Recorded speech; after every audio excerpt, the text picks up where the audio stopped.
In this video, we are going to discuss the Joule-Thomson effect.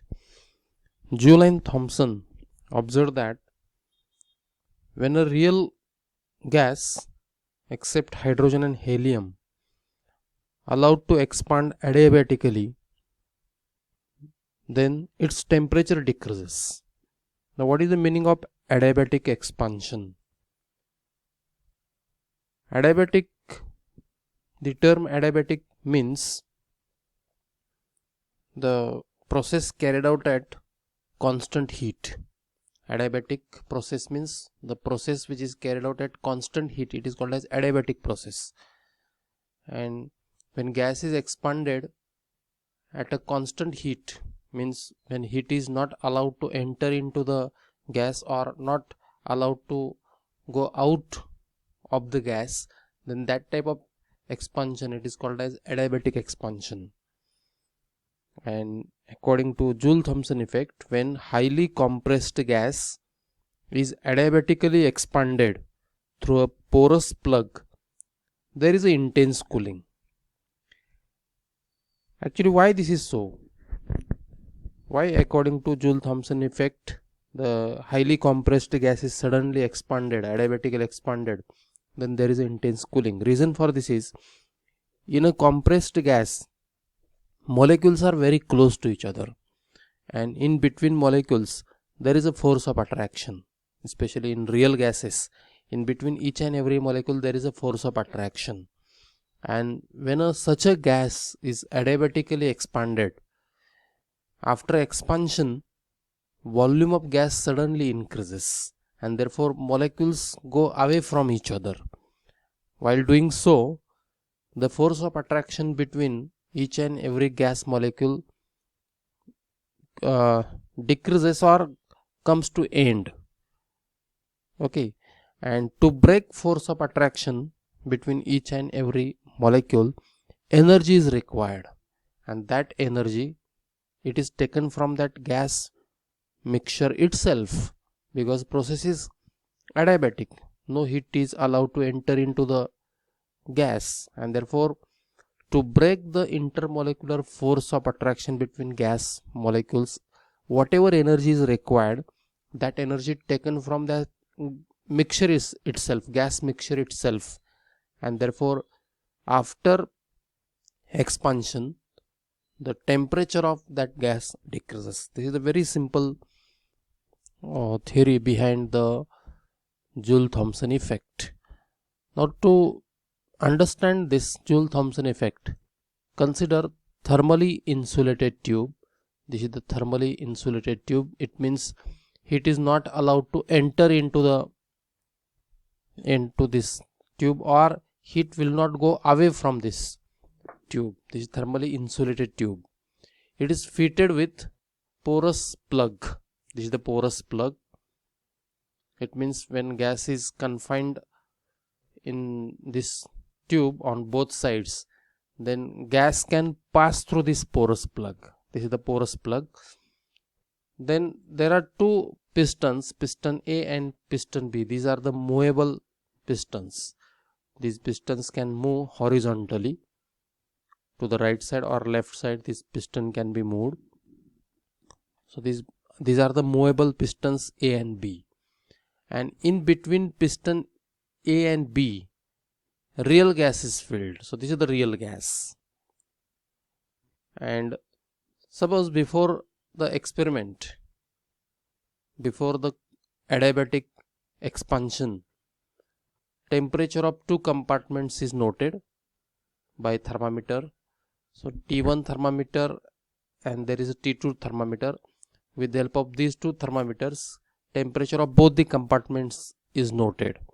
And initially, suppose temperature T1, it is equal to T2. But most important thing is, in the compartment A, the pressure of gas is little bit higher than the pressure of gas in compartment B. So here, before we start experiment, pressure P1, it is greater than pressure P2, and temperature of both the compartments is same, that is T1 is equal to T2.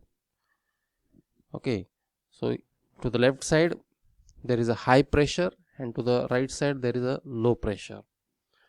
Now under such a situation, when gas is compressed from the A side, when piston A is moved to the right side, then gas will be compressed, and this highly compressed gas, it will pass through this porous plug, and to the right side volume is less, and therefore gas will expand, because when as soon as gas enter into the right compartment, it will expand, this piston will move to the right side, and as more volume is available to the right side, gas molecules actually the volume, as volume is more, gas will expand, and therefore after compression, highly compressed gas adiabatically expanded to the right side compartment, and therefore after experiment, when temperature is noted, the thermometer T2 will record lower temperature. Now you can see here, when this piston A, when it is moved to the right side like this, then volume of right side compartment, it is increased. To the left side compartment, gas is compressed, some gas molecules pass through this porous plug, and it is expanded to the right side compartment. So highly compressed gas, when suddenly expanded, temperature decreases. So after adiabatic expansion, when temperature of right side compartment is noted, it is less. So T1 is or T2 is less than T1. So initial temperature T1, it was greater, and the final temperature, it is less. So temperature before experiment it was more, and after adiabatic expansion it is less. Meaning of this is, when highly compressed gas is adiabatically expanded, then there is a intense cooling. So this is what is Joule-Thomson effect. Now next term is inversion temperature. Now what is the inversion temperature? A definite temperature at which gas shows neither cooling nor heating effect on adiabatic expansion. It is called as inversion temperature. So right now I explained, when highly compressed gas is suddenly expanded, there is an intense cooling. Now reverse to this, when gas moves from low pressure to high pressure, there is a heating effect. But there is a certain temperature at which gas, when highly compressed gas is suddenly expanded, or the gas moves from low pressure to high pressure, there will be neither cooling effect nor heating effect. That temperature, it is called as inversion temperature. So definition of inversion temperature is a definite temperature at which gas shows neither cooling effect nor heating effect on adiabatic expansion. It is called inversion temperature, and the inversion temperature, it is equal to 2A upon RB, where A and B, these are the constants. R is also universal gas constant, so these are the constant. Actually value of A and B, it is different for different real gases, whereas R is universal gas constant, it is same for all the gases, and this is the formula for inversion temperature. Now most important thing is, each gas has a characteristic inversion temperature, and when compressed gas is expanded below this inversion temperature, then cooling occurs, and when compressed gas is expanded above inversion temperature, then gas warms up or heating effect occurs. Again, most important thing is, for hydrogen and helium, inversion temperature is quite low, and therefore it is very difficult to liquefy hydrogen and helium. because to liquefy hydrogen and helium, very low temperature need to be attained, and at low temperature, substantially low temperature, that is below its inversion temperature, when hydrogen and helium is expanded adiabatically, then and then only there is a intense cooling, and then gas will be liquefied. And for most of the gases, inversion temperature is near ambient temperature. Only for hydrogen and helium, inversion temperature is very low, but for most of the other real gases, inversion temperature is very close to ambient temperature. So this is what is inversion temperature. Now we will solve some problems on the concept I explained under the heading gaseous state. So first problem is calculate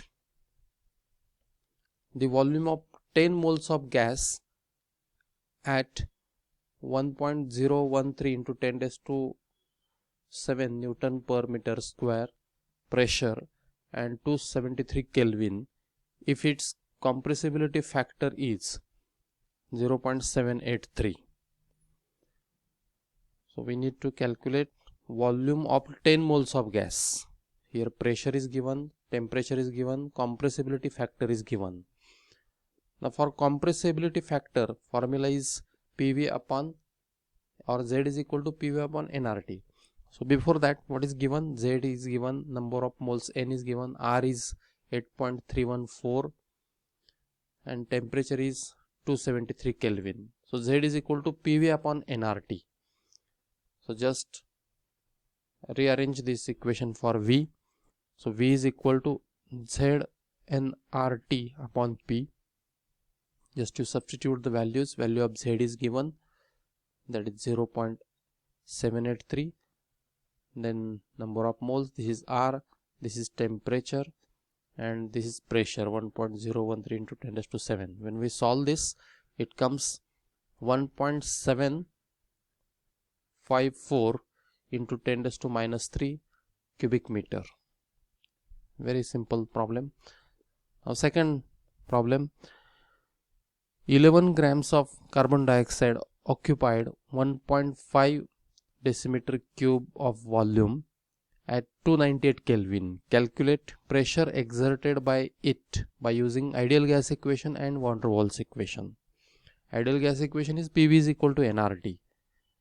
Okay, so we try to solve this problem. What is given? Gas constant R is known or given, it is 8.314. A, that is constant, van der Waals constant, A and B values are given. Value of N, number of moles. So weight of carbon dioxide is given, that is 11. Molecular mass of carbon dioxide is 44. So it is 0.25. So volume is given and temperature is also given. So PV is equal to nRT, and therefore P is equal to nRT by V. This is the value of nRT upon V, and this is the value of pressure, 4.129 into 10 raised to 5 Newton per meter square. This is as per ideal gas equation. Now this is the van der Waals equation, P plus AN square upon V square plus V minus NB, that is equal to nRT. All these terms are given except pressure. Just to rearrange the equation for pressure and substitute the values. This is N, this is R, this is T, this is V minus NB, this is N, this is B, so minus, this is A, this is N square upon V square. When we solve this, it comes 4.059 into 10 raised to 5 Newton per meter square. So pressure calculated by ideal gas equation, it is slightly greater than the pressure calculated by van der Waals equation. That you know, P ideal, it is always greater than P real.